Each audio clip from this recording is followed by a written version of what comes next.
Bonsoir. Je vous en prie, installez-vous. Bienvenue dans notre bibliothèque ASMR. C'est votre première visite? Oui, très bien. Je m'appelle André, je suis bibliothécaire mais également conseillère. Je peux vous aider à n'importe quel moment dans la recherche de vos livres afin de pouvoir vous conseiller également pour trouver ce qui vous correspondrait le mieux. Vous souhaitez ouvrir un compte chez nous? Très bien. Alors, très bien.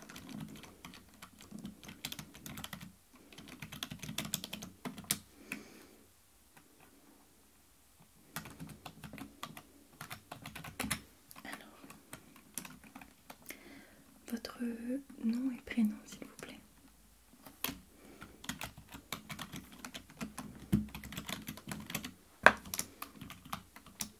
Votre date de naissance?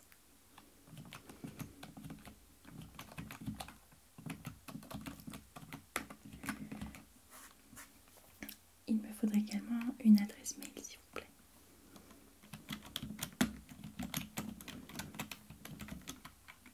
@gmail.com.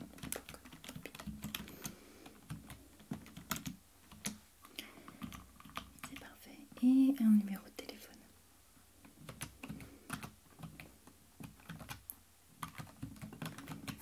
Très bien, merci beaucoup. Alors, donc dans votre profil, je vais annoter vos préférences en termes de lecture.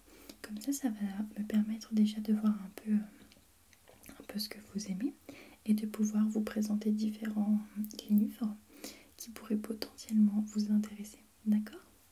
Alors, dites-moi tout. Quels sont les livres que vous avez déjà lus, que vous avez appréciés? Des romans, très bien.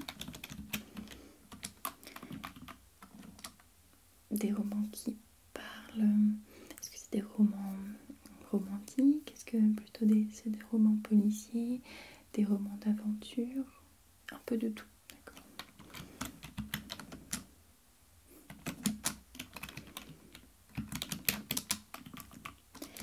Ensuite, qu'est-ce que vous aimez, vous? Est-ce que vous aimez, par exemple, des recueils de poèmes? Non, très bien. Est-ce que vous aimez les livres qui ont rapport avec l'art, qui parlent de l'art à travers les siècles? Non, très bien. Est-ce que vous aimez, par exemple, les livres un peu philosophiques, comment dire, avec un peu de philosophie à travers les années, des livres sur le développement personnel? Oui.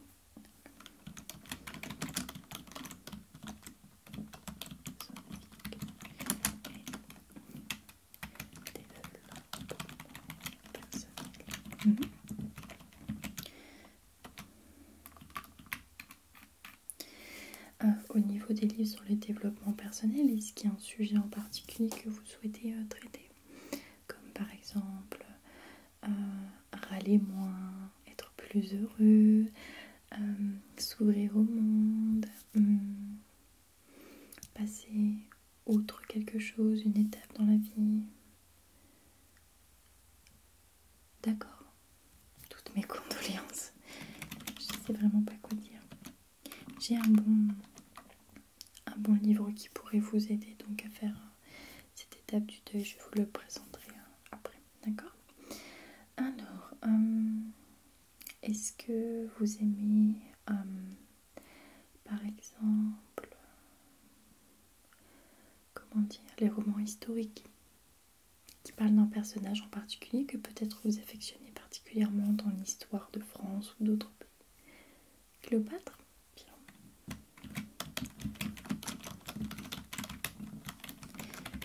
Vous aimez bien cette... Oh, vous avez un tatouage. C'est très joli. Il est très très bien fait. Ça représente Osiris. D'accord. C'est très joli. J'aime beaucoup. Ensuite, peut-être est-ce que vous aimez les choses avec de l'humour, par exemple des BD, des bandes dessinées. Vous avez Poulet Bill, Astérix, vous avez les profs par exemple. On a les blondes. Ce sont des BD comiques sur des petites blagues de blondes que vous pourrez peut-être ressortir à quelqu'un, pas moi s'il vous plaît. Oui, les blondes. Je prends avec humour bien sûr, puisque il n'y a pas lieu de se vexer pour si peu. Est-ce qu'il y a d'autres choses qui vous viennent en tête? Vous souhaitez faire un cadeau? Ah, d'accord, à un enfant. Pour quelle occasion? Un anniversaire? Pour Noël? Un livre sur le thème de Noël? J'ai peut-être quelque chose qui pourrait vous intéresser.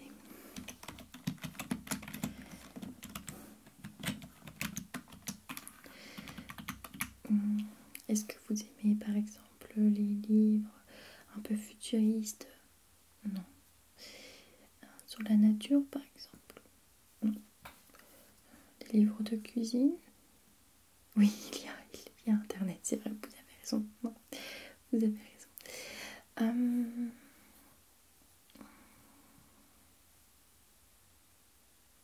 Je vois pas d'autre chose. Peut-être que vous avez un auteur que vous aimez particulièrement et vous souhaitez voir ou lire des œuvres de sa part que vous n'avez jamais lues? Non? Très bien. Mais écoutez, je finalise votre compte. Alors, quand vous empruntez un livre, ou même que vous souhaitez acheter un livre, vous n'avez tout simplement qu'à donner votre nom et votre prénom. Vous réglerez au moment même où vous achetez le livre, ou alors tout simplement au moment de l'emprunt, on scannera le code barre de ce livre et puis vous pourrez repartir avec. C'est vous qui définissez la longueur entre guillemets de votre emprunt, d'accord?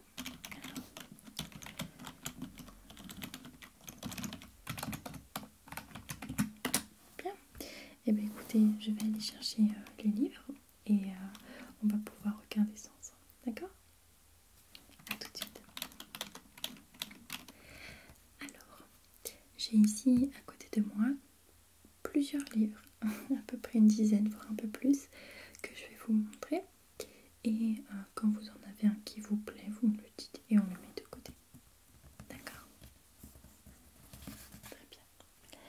Alors, le premier, c'est en rapport au cadeau que vous devez faire pour Noël. Donc c'est un livre qui s'appelle Flocons d'amour.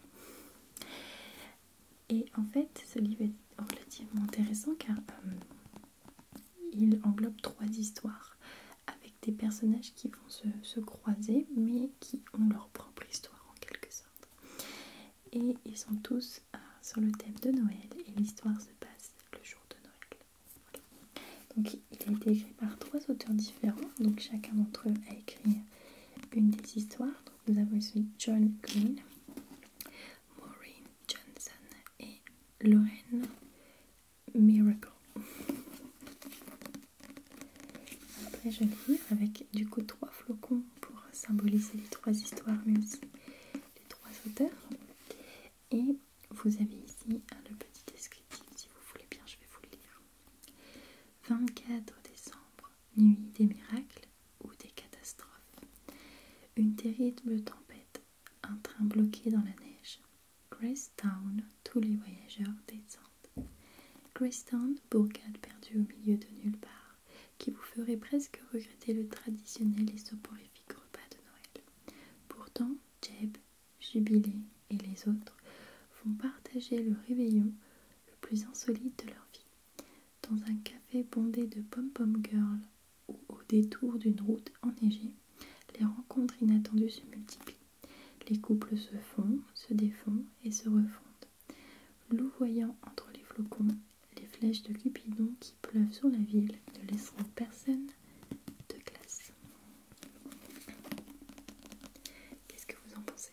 Est-ce que vous pensez que c'est quelque chose qui pourrait plaire? Oui? Parfait. On le met de côté alors. Très bien.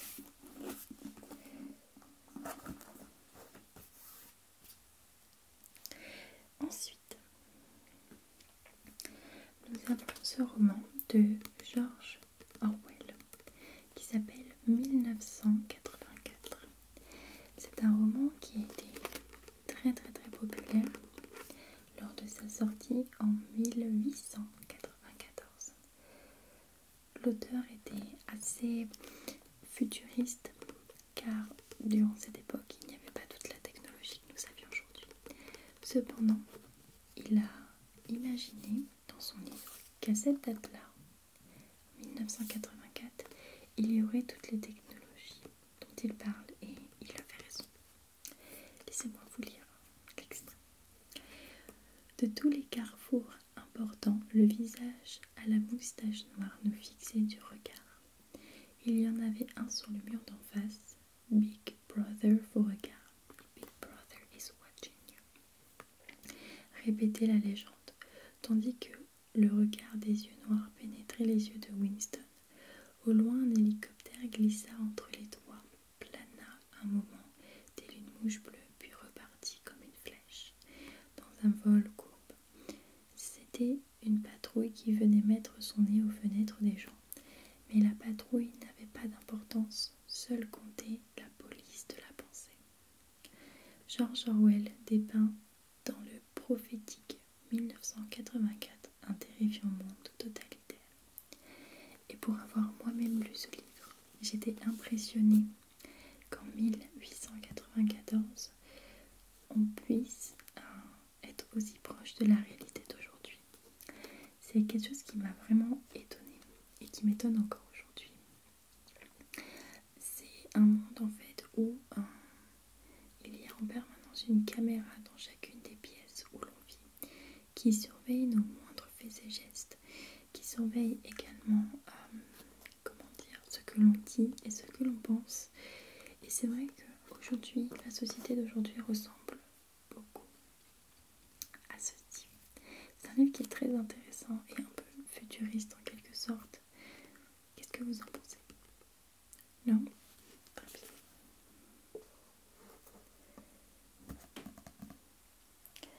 Ensuite, il y a l'un de mes livres préférés qui s'appelle Les 10 petits nègres.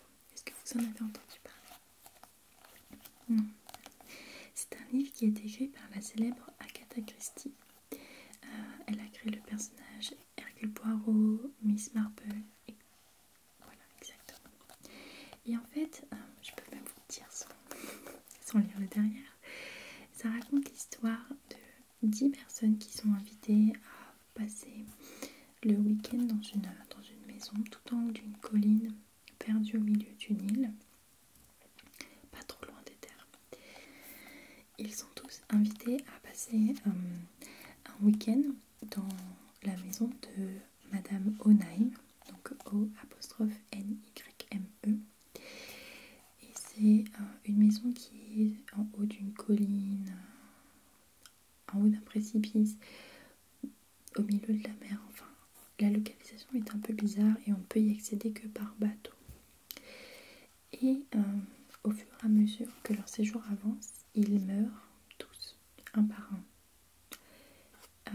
Et les gens se demandent qui c'est. C'est forcément quelqu'un qui est dans cette maison puisqu'ils ne sont que 10 sur cette petite île. Sauf que la personne qu'ils pensaient être le coupable en fait décède après. C'était très perturbant. Moi, c'est un livre qui m'a beaucoup mis la frousse. Et je vais essayer de vous retrouver.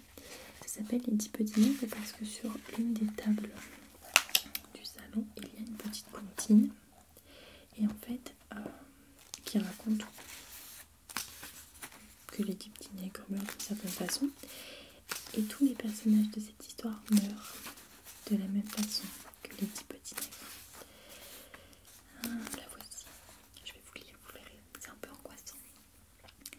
10 petits nègres s'enfurent dîner. L'un d'eux but à s'en étrangler. N'en resta plus que 9. 10 petits nègres se couchèrent à minuit. L'un d'eux a jamais s'endormi. N'en resta plus que 8. 8 petits nègres dans le Devon étaient allés. L'un d'eux voulut y demeurer. N'en resta plus que 7. 7 petits nègres fendirent du bois. L'un d'eux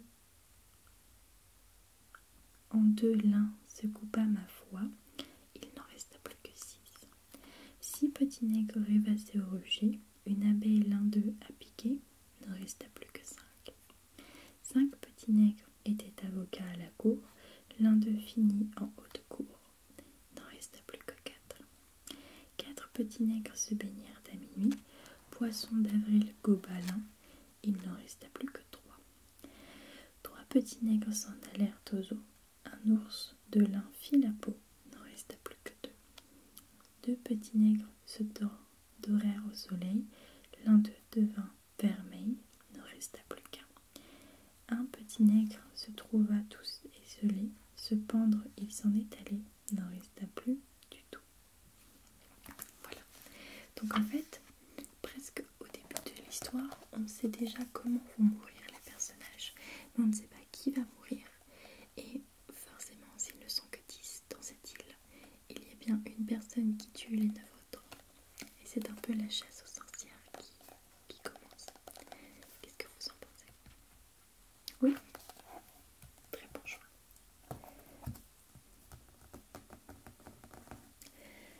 Alors, ensuite il y a un livre qui n'est pas tout récent, je dois vous l'avouer, qui est de Laclos et qui s'appelle Les liaisons dangereuses.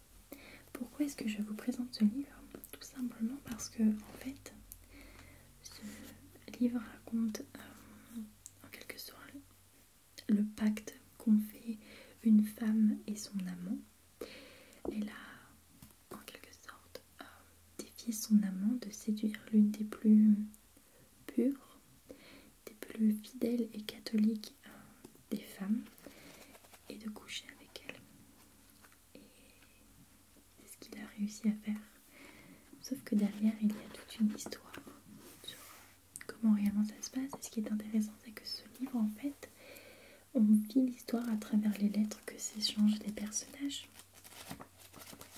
C'est un livre relativement imposant, mais c'est la forme du livre qui est vraiment intéressante, le fait que l'on suive l'histoire uniquement via les lettres des personnages. C'est vraiment intéressant. Vous avez par exemple un petit extrait, laissez-moi vous lire.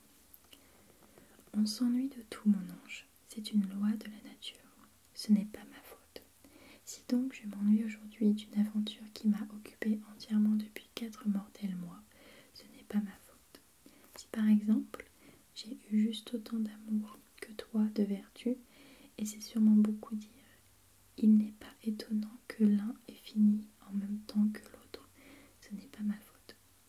Aujourd'hui, une femme que j'aime éperdument exige que je te sacrifie, ce n'est pas ma faute. Crois-moi, choisis un amant comme j'ai fait une maîtresse. Ce conseil est bon, très bon.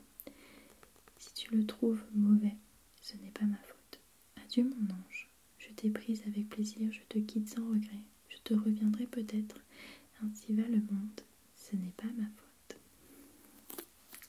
Voilà.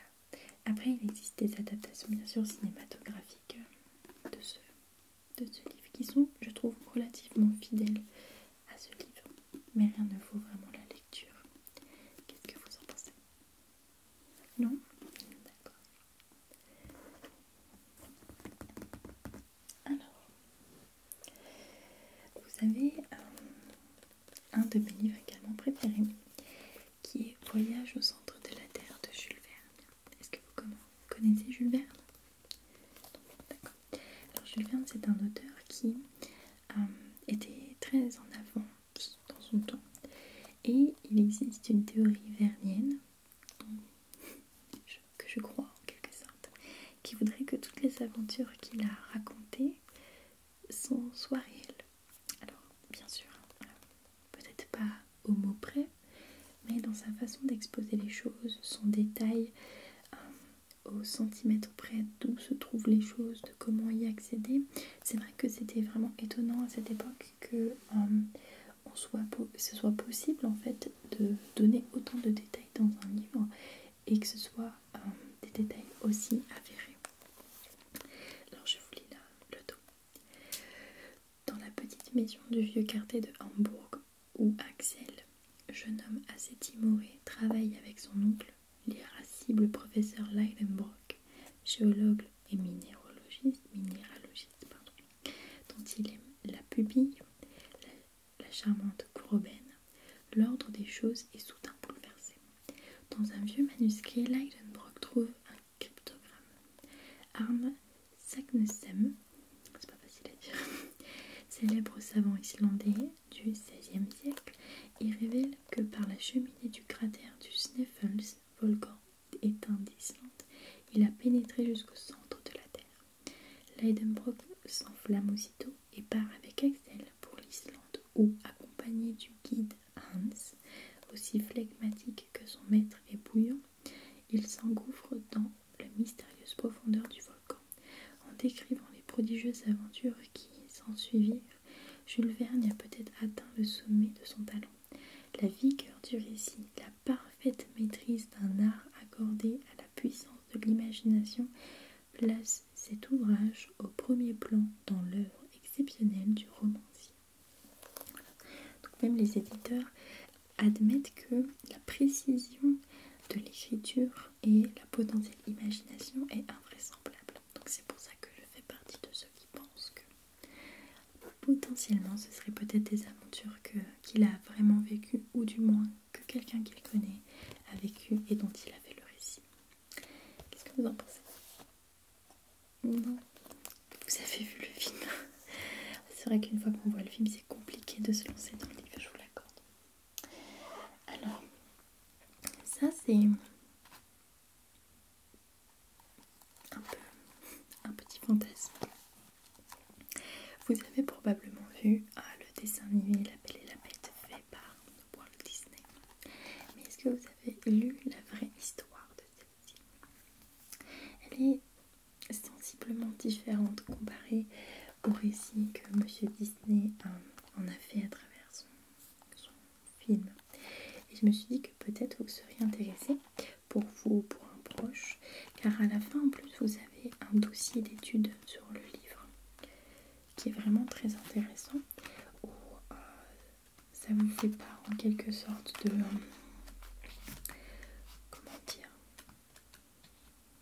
comment est-ce qu'il s'appelle ça? C'est un dossier de lecture où on vous apprend en fait à analyser l'œuvre, à la mettre en connexion avec certaines sculptures dont elle a pu être inspirée ou qu'elle a pu inspirer.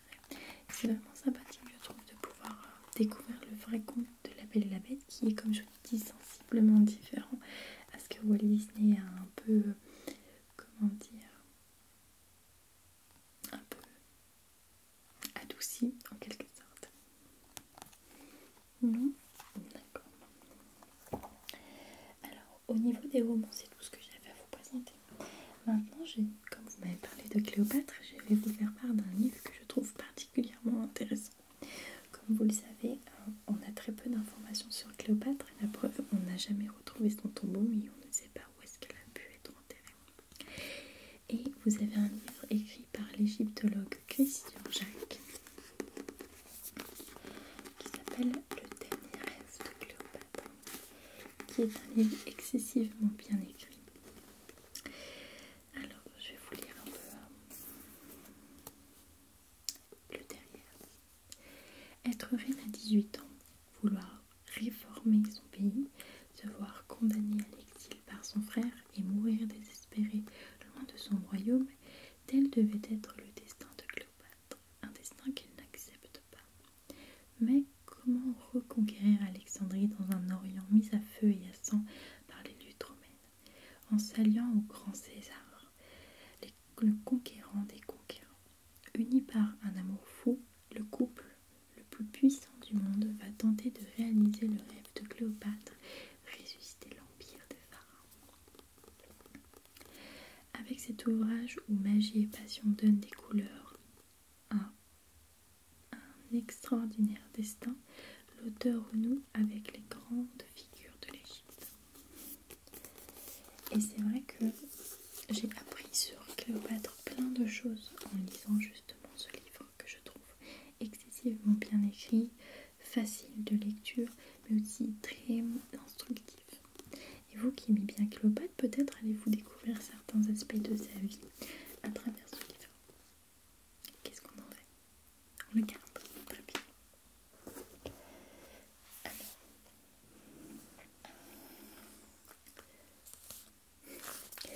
comme on m'avait parlé de la BD des plantes, on a tous les tomes de la BD et on a cette colonne, celui-ci qui est un peu une pépite puisqu'il englobe le tome 1, 2 et 3, ce qui vous évite de devoir emprunter 3 BD. Vous avez tout dans celle-ci.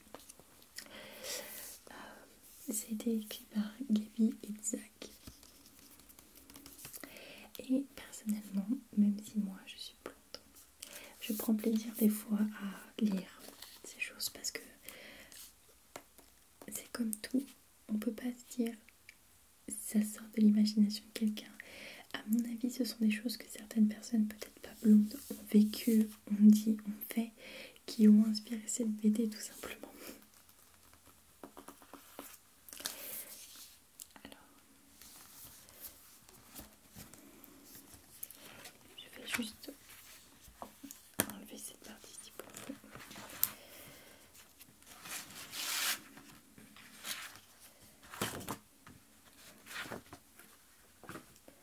Vous avez donc le livre actuel. Bon, bien sûr, elles sont très bien caricaturées, donc des blondes toutes fines avec des gros seins, voilà. C'est la société actuelle qui veut ça.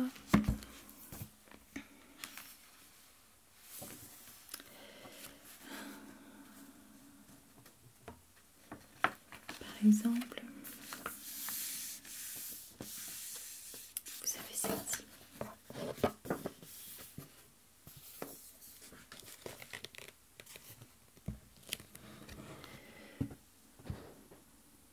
Juste ici.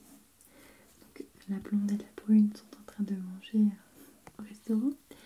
La brune dit à son amie: tu feras attention, t'en as un peu sur la joue. La blonde qui touche l'autre joue dit: ah bon? Et la brune qui dit: mais non, de l'autre côté. Et la blonde met le doigt dans sa bouche pour essayer d'enlever la nourriture qu'elle a sur la joue. Alors bon, il y a des trucs qui sont vraiment trop gros et on se dit c'est pas possible que qui que ce soit sur cette planète ait eu cette réaction ou ait fait ça en quelque sorte. Par exemple, on a celle-ci, donc une brune, une blonde et une rousse arrivent devant Dieu au moment d'entrer dans le paradis. Il leur dit: dites-moi la vérité et vous entrerez au paradis. Mais si vous mentez, je vous envoie en enfer. La brune dit: je pense que je suis la fille la plus intelligente du monde. Et là, Dieu s'écrie en enfer et elle tombe. La rousse dit: je pense que je suis la plus belle fille du monde. Dieu dit en enfer et elle tombe. Et là, la blonde prend la parole et dit: moi, je pense. Et Dieu s'exclame en enfer et elle tombe. Voilà. C'est des petites choses. Je sais que j'aime bien les lire avant d'aller dormir. C'est quelque chose de léger, c'est pas vraiment une histoire, vous n'avez pas besoin d'être concentré sur l'histoire, c'est vraiment drôle finalement. Enfin, peut-être pas drôle à s'exclaffer non plus, mais voilà, c'est léger en fait, c'est tout simplement léger et c'est ce qu'on aime généralement de ce genre d'histoire. Qu'est-ce que vous en pensez? On le garde? Vous allez apprendre plein de blagues. Alors ensuite, donc, vous m'avez fait part que malheureusement vous aviez perdu quelqu'un de proche. Et je vous ai trouvé un livre de Dr Christophe Fauré qui s'appelle Vivre le deuil au jour le jour. C'est un livre qui personnellement m'a beaucoup aidée car j'ai perdu quelqu'un de cher il y a longtemps de ça maintenant. Et ce qui est bien, c'est que chaque chapitre a des sous-parties. La partie quand une mère perd un enfant, quand un enfant perd un parent, quand on perd une soeur, un ami. Et en fait, finalement, vous lisez la sous-partie qui vous correspond et vous avez cette analyse psychologique voire même philosophique de comment est-ce qu'on peut vivre son deuil au jour le jour. Car ce qui est important principalement, c'est de ne pas ignorer la douleur. Quand cet être cher est parti, c'est un fait. Vous avez le droit de vivre votre deuil, vous avez le droit de souffrir, d'avoir mal, vous avez le droit d'être triste. C'est quelque chose de tout à fait normal et vous devez en quelque sorte cette douleur, ce repos, parce que c'est justement en exprimant votre peine et votre douleur que vous arriverez à faire votre deuil. Et c'est pour ça que j'ai beaucoup aimé ce livre et que il m'a beaucoup aidé. Qu'est-ce que vous en pensez? Vous avez besoin de réfléchir encore? C'est normal, vous en faites pas. Quoi qu'il arrive, vous savez que maintenant que vous avez votre compte, si vous souhaitez revenir et plus tard, quand vous vous sentirez prêt, l'emprunter, le lire, il n'y a aucun souci pour nous. Et le dernier livre est celui-ci. Vous m'avez dit que vous aimez bien les réflexions un peu philosophiques. Moi, je vais vous offrir quelque chose d'un peu plus différent. Ce livre s'appelle Le Grand Dictionnaire des Rêves. Et ce qui est intéressant avec ce livre, en fait, c'est que vous avez une partie un peu philosophique et un peu scientifique qui vous explique tout simplement finalement ce qu'est un rêve, ce qu'on a cru que c'était et ce qu'on est sûr à 99% que c'est maintenant. Donc vous avez une moitié de livre qui se consacre à ça et l'autre moitié qui est un dictionnaire dans lequel vous pouvez chercher les éléments marquants que vous avez vus ou vécus lors d'un rêve et voir un peu leur signification. Alors je vais vous lire ce qui est écrit derrière. Alors, le Grand Dictionnaire des Rêves est une œuvre essentielle pour comprendre et pénétrer d'un pas assuré dans notre énigmatique monde onirique. Nos rêves peuvent élucider des énigmes du passé, montrer des facettes inconnues de notre personnalité et même ouvrir une porte sur l'avenir. Pour cela, il est très utile de connaître leur symbolique, forgée à partir de l'expérience de chacun et de l'inconscient collectif. En plus de l'exhaustif dictionnaire intitulé Connaître les rêves de A à Z, ce livre comporte une section partie introductive détaillée Comprendre les rêves, avec des clés pour une interprétation personnalisée. Effectivement, vous avez toute une partie où c'est un dictionnaire tout simplement. Par exemple, est-ce que vous avez... vous rêvez de quoi par exemple? Vous avez vu un bébé dans vos rêves? Très bien, alors on va voir ça tout de suite.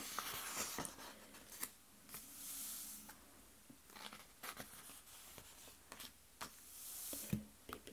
Alors, j'adore l'auteur les livres. En plus, j'adore, ce livre est très bien fait, je trouve.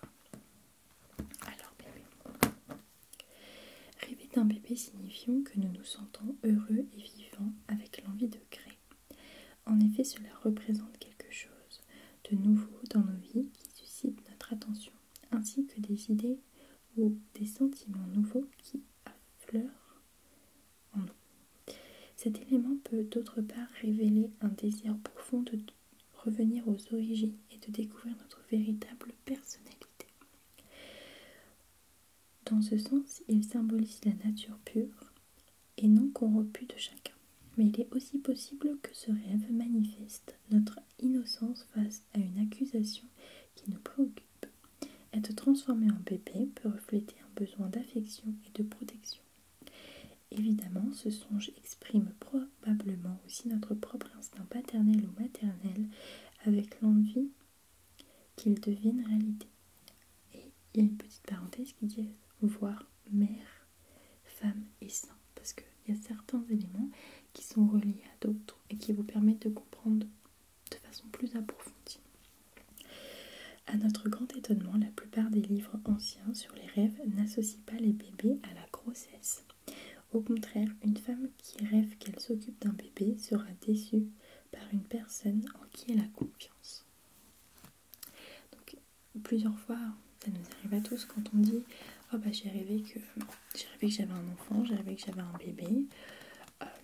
Les gens me disent bah alors t'es enceinte, donc c'est pour bientôt, ou ce genre de réflexion. Sauf que grâce à ce dictionnaire en quelque sorte, vous apprendrez que parfois les rêves que l'on pense évidents, je rêve de chocolat donc c'est parce que j'ai envie de chocolat, des fois sont plus profonds que ça.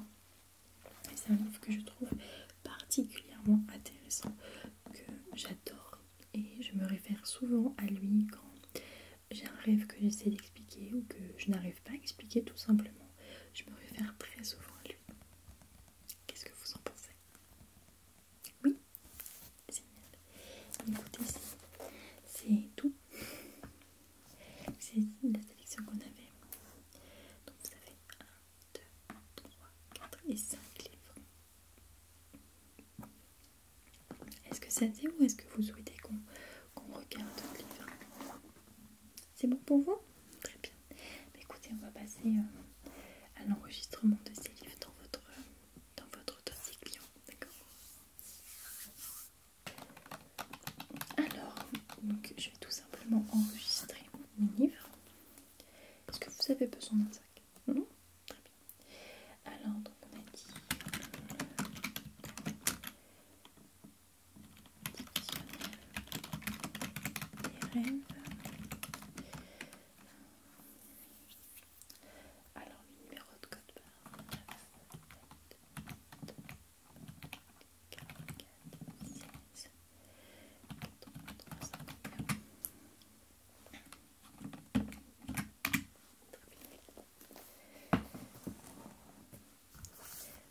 Les plantes.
Petit nègre.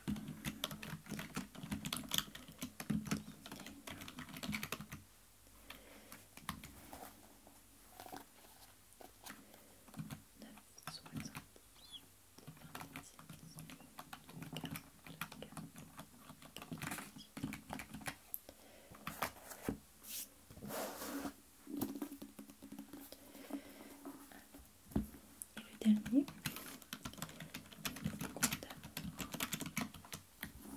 j'espère qu'il plaira vraiment à la personne pour laquelle vous allez l'offrir. 9, 78,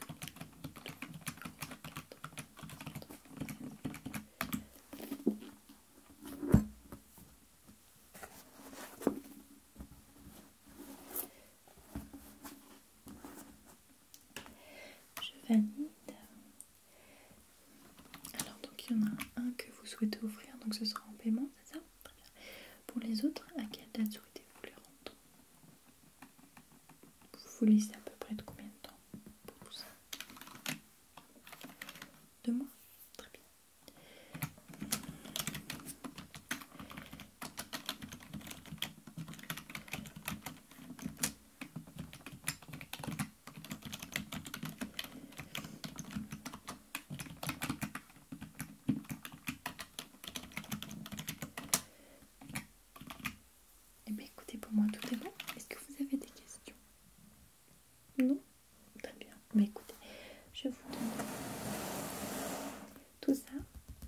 pour vous. Je vous souhaite une bonne lecture. Si vous avez besoin de quoi que ce soit, n'hésitez absolument pas à revenir vers nous, il n'y a aucun souci. D'accord? Bien, vous avez de toute façon l'adresse et le numéro de téléphone de la bibliothèque. Écoutez, c'est un plaisir pour moi de vous aider dans le choix de